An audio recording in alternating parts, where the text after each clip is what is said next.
अत्यंत आनंदाचा हा क्षण आहे, कारण अनेक शहरामध्ये जेव्हा विकासाचे कामं पाहिले जातात, विकासाचे कामं रस्त्या नालेचे होतच असतात, परंतु या भुयारी गटार योजनेचं जे शुभारंभ बनसोडे साहेबांनी केलं, त्यामुळं आपल्या परिसरातील आपल्या सर्व नागरिकांचं आरोग्य त्या ठिकाणी सगळ्यात महत्त्वाचं चांगलं राहणार आहे। या भुयारी गटारीचं MGPच्या माध्यमातून मी नगराध्यक्ष असताना त्या ठिकाणी 25 लाख रुपये देऊन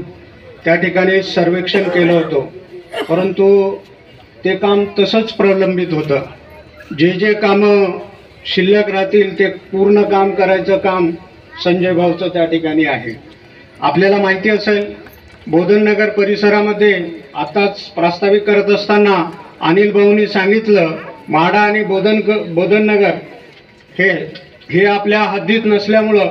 त्या ठिकाणी विकासाचं कामं करण्यासाठी अनेक अडचणी त्या ठिकाणी येत होते,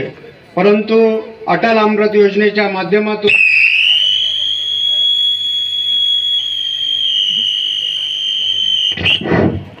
आदरणीय बनसोडे साहेब यांनी पूर्ण शहरातील पाणीपुरवठा योजनेच्या सोबतच विशेष लक्ष माढा आणि बोधननगरसाठी केलंय, कारण ह्या परिसरातील नागरिकांना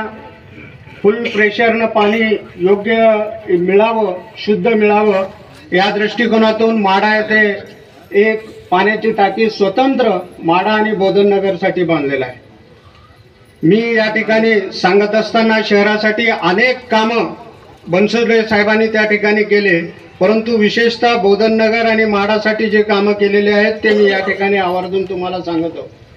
हे उदगीर शहराच्या हद्दीमध्ये नसल्यामुळं बनसोडे साहेबांना ज्यावेळेस हद्दवाढीचा प्रस्ताव होता, जेव्हा भाऊला ही अडचण आम्ही सांगितली, भाऊनी तात्काळ त्यामध्ये लक्ष घातलं आणि उदगीर शहराची हद्दवाढ ही त्यांनी मंजूर करून दिली। या हद्दवाढ मंजूर झाला असल्यामुळं माढा आणि बोधननगर परिसर हे उदगीर शहराशी जोडलं गेलं, त्यामुळं उदगीर शहरातील दलित वस्तीचे कामं असतील किंवा इतर कुठल्याही योजनेचे कामं या प्रभागामध्ये करता येऊ लागलं। भाऊ, आपण या प्रभागासाठी विशेष लक्ष देऊन जे कामं केलेत त्याच पद्धतीनं आपण मागल्या कालच्या निवडणुकीत जर पाहिलात, बोधननगर आणि माढा या परिसरातील नागरिकांचं जर आपण मतदान पाहिलात तर उदगीर शहरामध्ये अत्यंत चांगल्या दर्जानं लीड तुम्हाला या ठिकाणी या भागातून या नागरिकांनी दिलेलं आहे। या भुयारी गटारी योजनेचं काम हे 2-3 टप्प्यामध्ये होणार आहे, परंतु भाऊ उदगीर शहरामध्ये पाणी पुरवठा योजनेचं काम झाल्यानंतर त्या योजनेमध्ये फक्त पॅचवर्क करायचं काम असल्यामुळं अनेक लोकांना त्या ठिकाणी रस्त्याच्या तोडफोड झाल्यामुळं त्या ठिकाणी त्रासाला सामोरं जावं लागलं। मी आपल्याला विनंती करतो, आपण स्वतः त्यात दूरदृष्टी ठेवणारे असे आदर्श नेतृत्व आमच्या उदगीरचे आहात, मला खात्री आहे तुम्ही त्याची विचार त्या ठिकाणी केला असताल तर या भुयारी गटारीच्या जेव्हा काम होईल त्यावेळेस काम झाल्याप्रमाणे त्या टप्प्याप्रमाणे त्या ठिकाणी त्या अत्यंत चांगल्या दर्जाचे रस्ते करण्यासाठी आपण उदगीर शहरासाठी निधी उपलब्ध करून द्याल ही अपेक्षा बाळगतो। दुसरी महत्त्वाची गोष्ट आज या ठिकाणी मी तुम्हाला आवर्जून सांगू इच्छितो की भुयारी गटार योजना करत असताना अत्यंत बारीकाईनं त्या ठिकाणी काम करावं लागतं।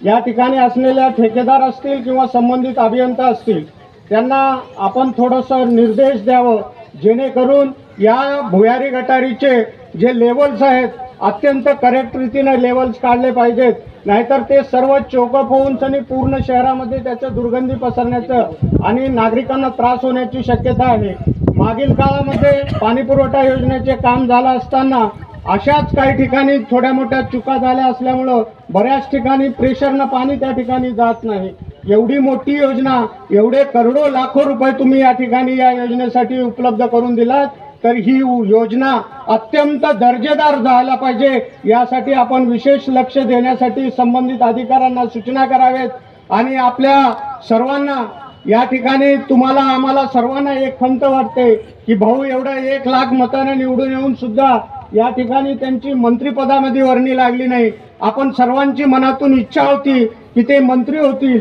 आणि आपला सर्वांच त्या ठिकाणी अपेक्षा भंग झालं, तरी परंतु भाऊंसोबत मी गेल्या अनेक वर्षापासून सोबत राहतो. मला त्यांची कार्यक्षमता ही मला माहिती आहे आणि आज ते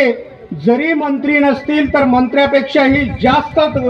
गतीनं त्या ठिकाणी काम करतील आणि आपल्या उदगीरकरांच्या सर्वांच्या मनामध्ये जो कोणीही मंत्री असला तर तुम्ही साहेब आमच्यासाठी मंत्रीच आहात आमच्या सर्वांच्या मनामध्ये आणि आपल्याकडे आम्ही आमदार म्हणून नाही तर मंत्री म्हणूनच बघणार आहोत. एवढीच अपेक्षा या ठिकाणी बाळगतो की आपण या